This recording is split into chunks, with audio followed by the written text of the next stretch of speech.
So hey guys, আজকে আমরা বেরোচ্ছি আমি মা দাদার সাথে মোহন মলে সিনেমা দেখার জন্য। টিকিট তো অলরেডি বুকিং করে রেখেছিলাম। ফাইনালি টোটো ধরে এখন মোহন মলে চলে এসেছি, দেখতেই পাচ্ছ। মেনলি আমরা দেখতে চলেছি হচ্ছে আজকে সপ্তদিনের গুপ্তধন। এটা সবে মাত্র দুদিন আগে রিলিজ হয়েছে, দুদিন আগে তো আমার সময় হয়নি, তা আজকে চলে এসেছি। তো ফাইনালি সমস্ত কিছু চেকিং করার পরে একবার ঢুকে পড়েছি, আর এবার ভেতরে হলে ঢুকছি, দেখতেই পাচ্ছ। আর সিটে এসেও বসে পড়েছি।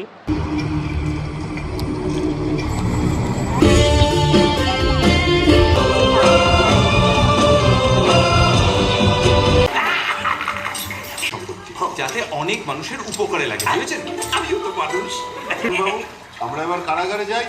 যেতেই হবে, কারণ অভিমানটা কিন্তু থেকেই গেল। অ্যাডভেঞ্চারে নেমে পড়লে চলে জঙ্গলে পড়া বিপদের হাতে আবির সিঁড়ির কাছে শোনা তার। তো ফাইনালি সিনেমা শেষ হয়ে গেল। সিনেমা শেষ হয়ে যাওয়ার পর আমরা মোহনের মোড় থেকে একটু শপিং করে নিলাম। এবার ফাইনালি এবার টোটো ধরে বাড়ি ফিরবো। তো লাস্ট সিনের কমেডিটা তো আজকে সেরা লেগেছিল। তো আজকের জন্য এইটুকুই। চলো সবাইকে গুড নাইট, টাটা।